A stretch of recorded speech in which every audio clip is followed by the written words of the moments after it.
Us now on the Harbor One hotline to talk some NBA playoffs, play-in, and, of course, getting ready to play in the first round. It's a guy who knows a little bit about winning in the NBA, longtime NBA veteran and Odyssey NBA insider. Danny Green is here with Gresh and Fourier. Danny, good afternoon. How are you? Good afternoon, man. I'm good. How you guys doing? We are good, and we're just sitting here waiting to see which team is going to get slayed by the Celtics, either the Heat or the Bulls. But, Danny, let's just start with this. Can the Miami Heat be taken seriously if Jimmy Butler is going to be down a month? I mean, is he not pretty much the heart, the soul, the guts of their basketball team? And should we just kind of cross Miami off the list right now? I mean, any playoff team you should never cross off the list or sleep on. You take them very serious during the playoffs, especially when you got Spo. But Miami is not the same team without Jimmy. I don't see them being able to succeed or make a run. But, yes, they are a team, because they are in the playoffs, you need to take seriously with, Coach Spo. So if you're the Celtics, which one do you prefer and why? Which team, the Bulls or the Heat? I don't think either one makes big of a difference. It depends on, I guess, the road.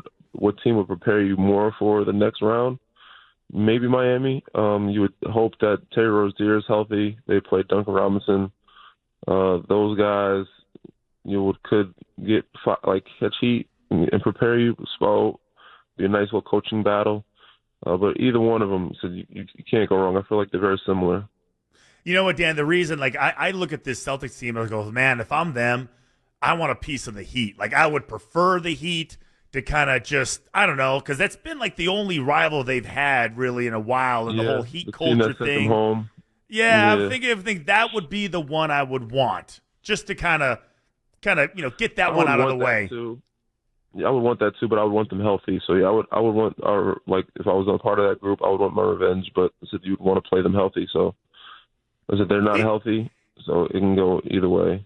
Is the revenge piece a big factor in the NBA on teams that you played on? 100%, especially for playoffs. If your team knocks you out the playoffs, you're going to forever remember that, and you want to be able to match up with them again and see that same group again and be able to beat them again, beat them the next time around. And for me, so in the NFL, right, the season starts and there's one level of intensity, and then the closer you get to the end, it keeps going up. And then when you get to the playoffs and then the championship round and the Super Bowl, the intensity is it's so different. What's it like going from regular season basketball player right into the playoffs? Is it a drastic amount of intensity that you notice? And is anything that you learned and did during the regular season relevant in the postseason? Some, but yes, it's very much like football. It's a way different atmosphere. It's way more intense. I guess some of the things that you learn during the regular season for that, it's hard to prepare you for it if it's your first time being in the playoffs. But I guess just knowing your personnel and knowing any given night how every possession matters. So, yes, I expect the intensity to be high, and it's hard to describe it to a first-time newcomer for the playoffs.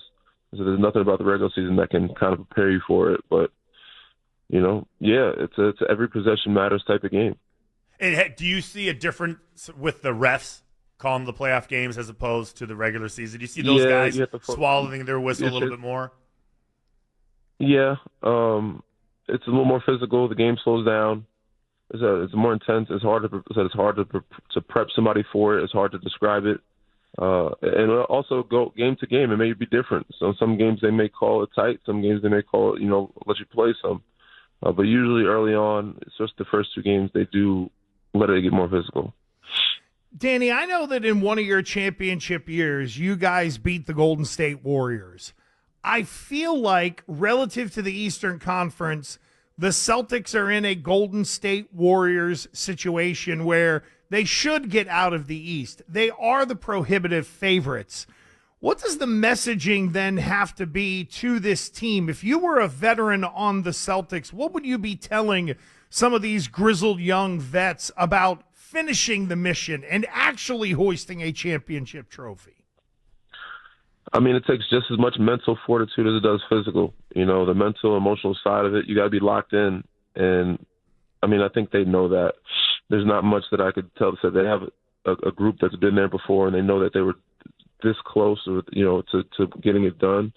So yeah, the only advice that I would give them is, it's a mental roller coaster, emotional roller coaster, and the more you avoid social media, the more you stay locked in with your group, the better chance you have. So yeah, get ready to get your mind right and mentally be locked in for a couple of months of doing this over and over and trying to beat teams 4 times in each series. It's not an easy thing to do. Multiple-time NBA champion Danny Green is with Gresh and Fourier, Odyssey NBA Insider. Danny is brought to us by the all-new Hyundai 2024 Santa Fe, equipped for adventure. Danny, as I look at the playoff numbers for you, it ended up being 174 playoff games for you.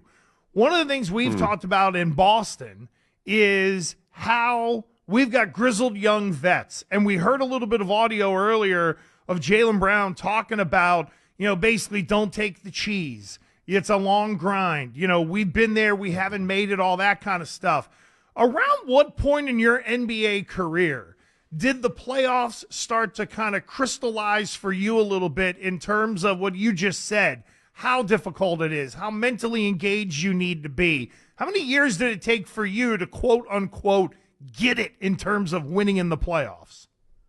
All it took was one finals run, and that was the year that we lost.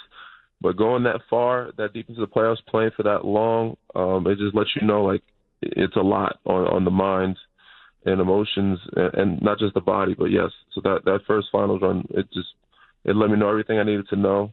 And then we did it again this next year, and it was like we had shorter summers, long seasons, and a lot of mental fatigue. So after the first finals run, I knew what it took. Second finals run was like, man, this is a lot. So, you got to be just as much locked in and tough mentally as you are physically to be able to get it done.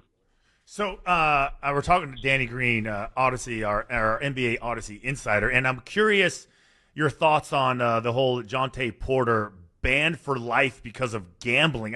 In all your years playing basketball and now covering it, did you ever think that there would be a guy who played in the NBA that would be banned for life because of gambling? Yeah, I mean, it's expected. I wasn't shocked by it. Everything. I mean, something always happens. Somebody's got to be the example, right? But you would think, especially, and maybe he's too young to have seen it. Most kids have seen all the movies where they tell you how bad it is or try to deter you from it. Blue Chips, those type of movies, and then we have the meetings every year. And some guys may do some type of gambling outside of the sport, but the way he was doing it, to the extent he was doing it, was that it made sense and was expected, and rightfully so. You can't be betting on your team to lose, betting unders on yourself. It just, a lot of it didn't make sense, and he was heavily involved in it. So yeah, it was expected. It sucks to see a kid, young man, have his career thrown away because of it. But somebody's always got the example, and you knew what happened to at least one person.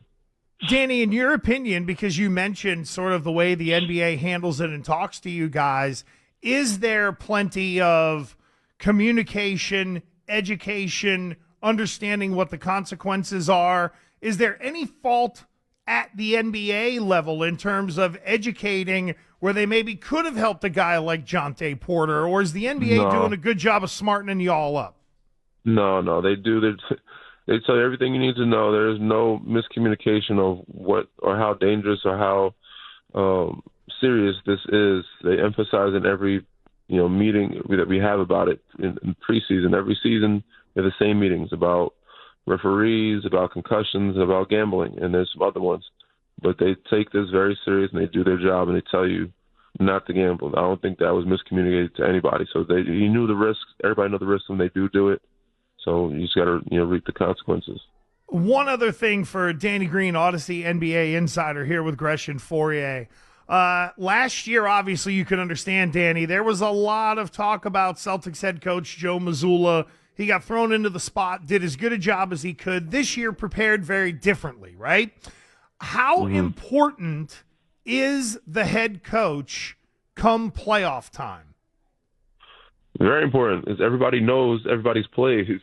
And a lot of times it comes down to chess match, especially when you match up with a great team where it said it's going to go 6-7 games. Those games are usually won by adjustments. What adjustments is your coach going to make, what lineups is he going to go with.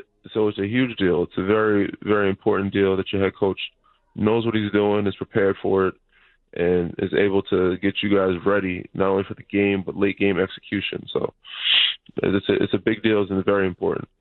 Out of the mouth of a guy coached by some pretty good ones over the course of his career. Danny Green, thanks for the time. We appreciate it. We'll catch you down the road. All right, sure. there he Thank is. you.